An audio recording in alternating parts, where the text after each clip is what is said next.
To make a long story short is an idiom that means to summarize a long story in order to save time.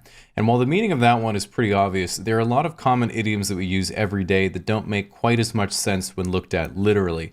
And so I wanted to go through and give some examples and illustrate how they can be used to tell a long story with just a few words.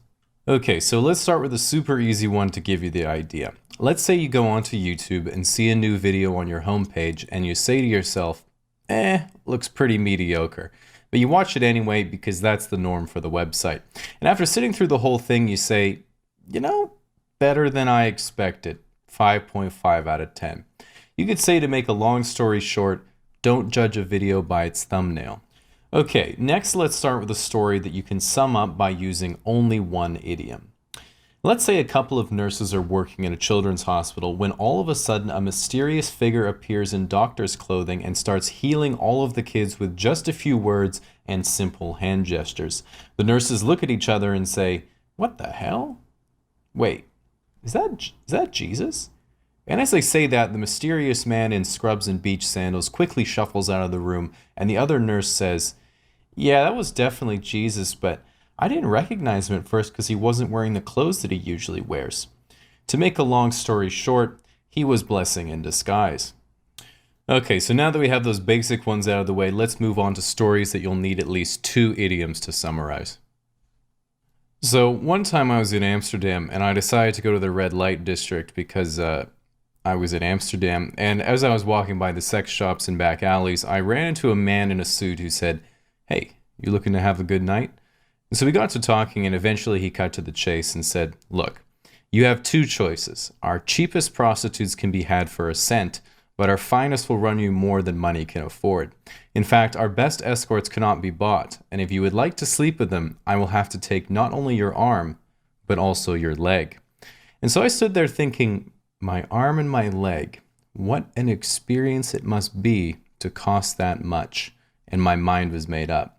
To make a long story short, I told the man, "If your finest women cost an arm and a leg, I'd rather a penny for your thoughts."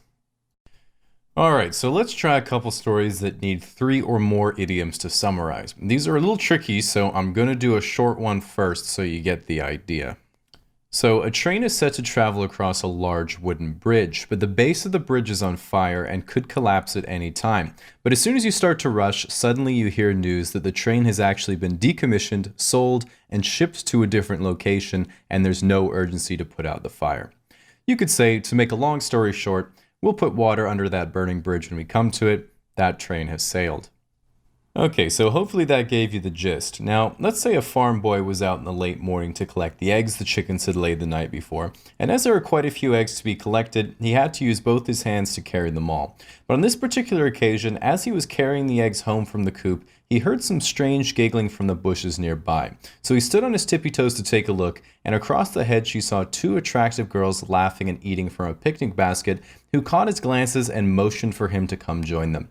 However, in order to push the bushes aside and climb through, the boy would need at least one free hand, and so decided to try to balance all of the eggs in the other. This of course ended in disaster, and as he dropped all of the eggs on himself and fell face first into the brush, the 2 girls giggled once again and turned their attention away. You could say, to make a long story short, don't put all your eggs in one hand when they're worth 2 birds with one basket in the bush. And so then a few minutes later, the girls heard a noise coming from through the hedge, and when they looked over, they were horrified to see the boy still peeking through the leaves. To make a long story short, he was beating around the bush.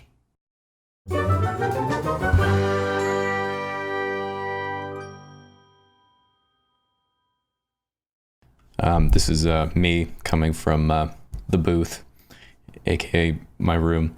I thought I would share these bars. Yesterday I painted the town red, hit the nail on the head, best thing since sliced bread, but today woke up on the wrong side of the bed. I missed the piss, took a hit on the wrist, ignorance is a slap of bliss.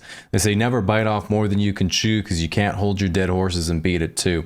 It's time to pay, but 2 wrong watches don't make a right twice a day, so now I'm gonna sleep tight like a snug bug on a rug hits the hay.